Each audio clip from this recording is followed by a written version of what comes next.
बहुत अच्छी अच्छी बातें बता रहे होंगे। निश्चित रूप से इतिहास से व्यक्ति सीखता है, इतिहास को सामने रखकर व्यक्ति वर्तमान में कार्य करता है और भविष्य में उसका परिणाम मिलता है। भागवत कथा में भी इतिहास को सामने रखकर परम आदरणीय व्यास जी व्यासपीठ से तमाम प्रकार के प्रसंगों का व्याख्यान आपके सामने करते हैं और उनका मतलब केवल यही होता है कि हम उनसे सीख क्या रहे हैं। प्रश्नों के कहने के बजाय मैं विधायक था तो 3 रामलीला और 1 नौटंकी का उद्घाटन करना था। देखना जरा ये नौटंकी तो पहले मर्यादा पुरुषोत्तम भगवान राम के मन से जो कुछ भी आपको बताया और दिखाया जाता है आप उसको देखिए, आप उसका चिंतन कीजिए, आप उसका मनन कीजिए और अपने जीवन में उसको धारण करने की कोशिश कीजिए। रामलीला हमने ये कहा और नौटंकी वाले मंच पर पहुंचे हम तो तमाम अप्सराएं मंच पर कब्जा किए हुए थे। तो मैंने कहा पहले तो इन अप्सराओं को नीचे उतारो आप, इसके बाद में हम मंच पर चढ़ेंगे। खैर उन्होंने किया, उतारी गई। फिर हमने वहां पर बात रखी। मैंने क्या बात रखी? मैंने कहा देखिए ये नौटंकी का मंच है, इस नौटंकी के मंच से, इस मंच से जो कुछ भी आपको बताया जाए, सुनाया जाए, सिखाया जाए आप उसको सुनिए, आप हंसिए, जोरदार ठाका लगाइए और इतनी जोर हंसिए कि यहाँ का सब यही पर रह जाए, घर के लिए कुछ बकाया ना रहे। घर कुछ मत ले लेना, यहाँ का नौटंकी वाला घर कुछ मत ले लेना, लेकिन रामलीला वाला मैंने कहा पूरे जीवन भर अपने आचरण में हमको तमाम अलग अलग पात्र 2 मिनट आदरणीय जी 10 मिनट में मैं अपनी बात खत्म करूंगा। दुर्योधन को खराब क्यों कहते हैं? दुर्योधन खराब क्यों है? अगर दुर्योधन ना होता तो महाभारत ना होता। बोलो भाई सही बात है। कोई दुर्योधन बनना चाहता है तो दिखाओ, दुर्योधन बनके कोई गद्दी लेना चाहता है दिखाइए। दुर्योधन बनकर के किसी को गद्दी नहीं ले सकते, किसी की बात ही नहीं माननी, अपनी हट की बात करनी, अपनी ही बात चलानी। कोई बड़े ही नहीं है, न कृपाचार्य बड़े हैं, न द्रोणाचार्य बड़े हैं, न भीष्म पितामह बड़े हैं और जो अंधे धृतराष्ट्र न वो बड़े हैं, अकेले दुर्योधन बड़े। और तो और अपनी सीमाओं को लांघ करके कभी आदेश दिया कि बंद करना इस मामले को। तो भाई बताइए उस दुर्योधन का ये हस्त्र होना ही था जो हुआ होना था ना। इसलिए हमें इससे क्या सीखना चाहिए कि हमारे बच्चों को, हमारे नौजवानों को, हमारी बेटियों को, हमारे लोगों को दुर्योधन का आचरण नहीं करना चाहिए। अपनी जिद, अपनी हट, हम ही सब कुछ हैं, अपना घमंड ये नहीं करना चाहिए। एक बात मैं और आपसे कहना चाहूंगा कि किसी को भीष्म पितामह भी नहीं बनना चाहिए। भीष्म पितामह भी नहीं बनना चाहिए। अगर भीष्म पितामह चाहते तो दुर्योधन की औकात नहीं थी कि द्रौपदी का चीरहरण हो जाता। दुर्योधन की औकात नहीं थी कि द्रौपदी का चीरहरण होता। बोलो भाई गलत कह रहा हूं?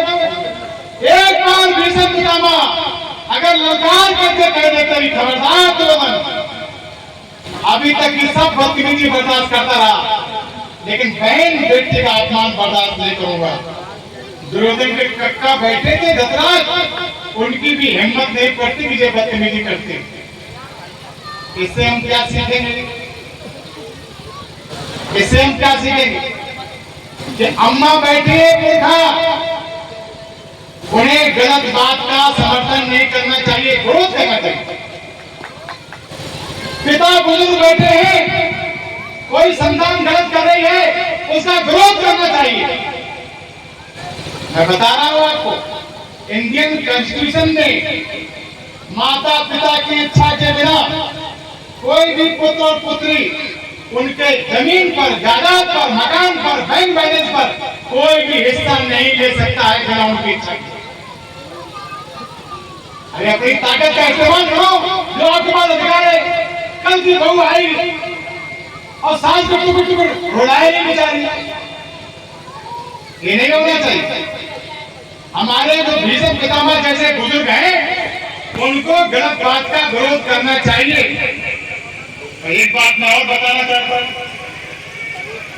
कि पांडव भी नहीं होना चाहिए। बोलो भाई, पांडव भी नहीं होना चाहिए। पांडव क्यों नहीं होना चाहिए? अरे जानते हो कि शकुनी की बदतमीजी की वजह से, शकुनी की बेईमानी की वजह से ये जुआ हारा है पांडव।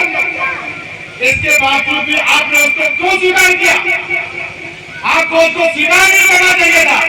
मैं अपने समाज के लोगों से कहना चाहता हूं कि अगर ताकत है तो अन्याय का विरोध करिए, अन्याय का विरोध करिए। अगर ताकत है तो अगर पांडवों ने उस शकुनी के पहले अन्याय का विरोध कर दिया होता, द्रौपदी का चीर हरण नहीं होता, पांडवों को बर्बाद नहीं होता, पांडवों को लाक्षागृह में मारने का प्रयास नहीं होता, और भीम को प्याले में जहर में, दूध में जहर मिलाने का कोई प्रयास नहीं होता, अगर पांडवों ने पहले ही अन्याय का विरोध किया होता। बोलो भाई, गलत कह रहे पांडव सब लोग बैठे हो, बोलो सब पांडव, बोलो अपने समाज के लोग हो, बोलो सही बात है ना? गलत का विरोध करना सीखिए, अन्याय का विरोध करना सीखिए। अन्याय का विरोध जिस दिन करना शुरू कर दोगे, उस दिन अन्याय आप पर होना बंद हो जाएगा। 12 साल का वनवास हो गया पांडवों को, 13 साल का अज्ञातवास। केवल 5 मिनट बात खत्म करेंगे, ज्यादा समय नहीं। 12 साल का वनवास हो गया पांडवों को, 13वें साल का अज्ञातवास हो गया। कृपाचार्य करे अज्ञातवास पूरा, भीष्म पितामह करे अज्ञातवास पूरा, द्रोणाचार्य करे अज्ञातवास पूरा, द्रोण करे अज्ञातवास खंडित हो गया। फिर वनवास जाओ 12 साल के लिए। ध्यान दिए सब लोग। एक बार युधिष्ठिर ने श्री कृष्ण जी से कहा कि 12 साल हो गए वनवास, ये मान नहीं रहा है, तो एक बार फिर बोले 12 साल वनवास। तो सुनिए सब लोग, श्री कृष्ण जी ने क्या कहा कि अगर आप एक बार फिर चलेंगे तो फिर 13वां साल अज्ञातवास का होगा। तो दुर्योधन फिर कहेगा फिर पूरा नहीं हुआ अज्ञातवास, खंडित हुआ, फिर जाओ 12 साल वनवास। तो पांडवा साहब, हमारे लोग सब, हमारे डीएनए के लोग सब वनवास जाते रहे, वनवास जाते रहे, और सैकड़ी वाले गद्दी पे बैठे हैं। हम वनवास ही जाते हैं। तब श्री कृष्ण जी ने कहा था कि तब श्री कृष्ण जी ने कहा था अर्जुन से, अगर तुम्हारे गांधी में दम है, हिस्सा कोई आराम से नहीं देता, हिस्सा कोई खुशी खुशी से नहीं देता।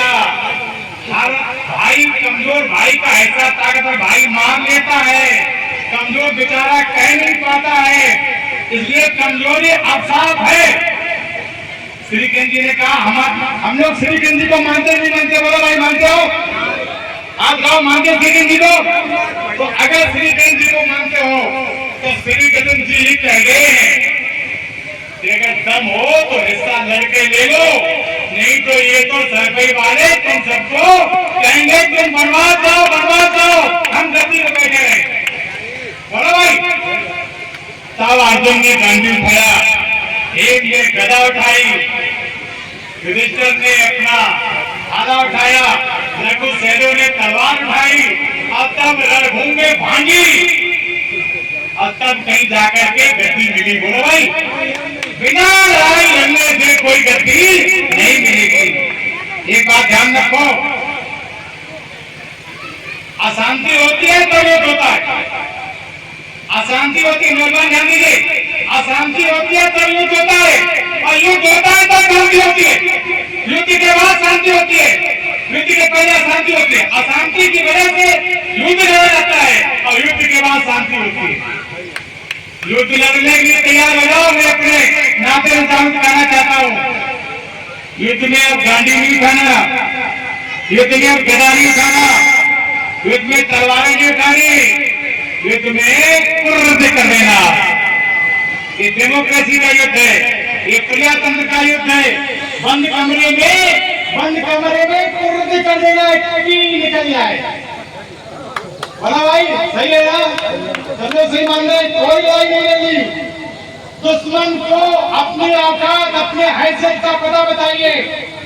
जब तक आप अपनी ताकत नहीं दिखाएंगे, तब तक आपको लोग गुलाम समझते रहेंगे।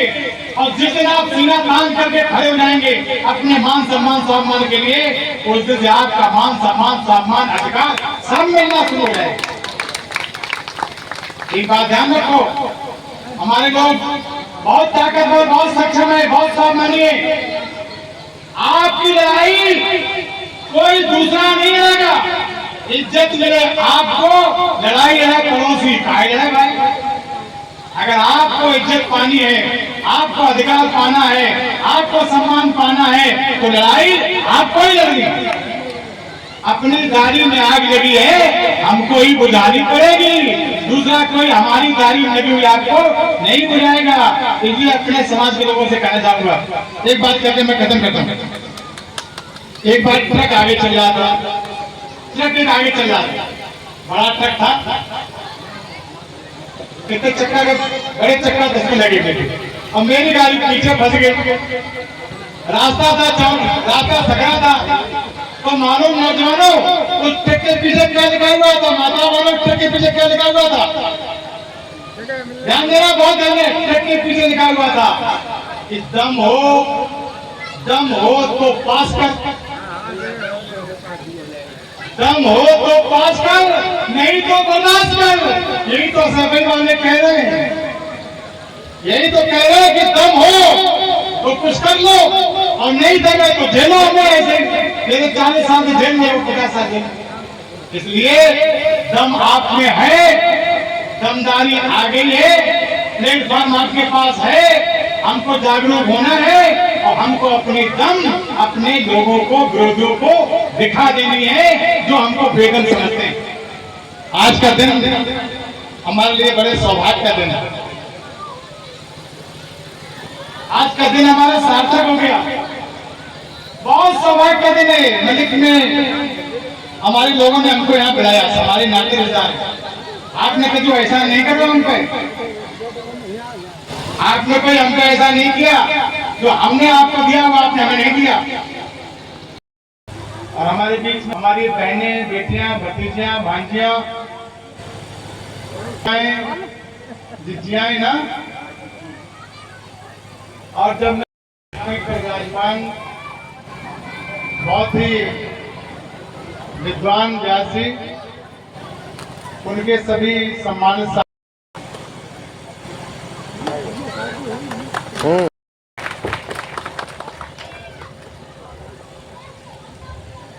ओके, तक कैमरा में आओ, क्या साइड में हो, साइड में। संतों का सम्मान कर रहे हैं, शासकीय मंडल का सम्मान कर रहे हैं ओमकार जी।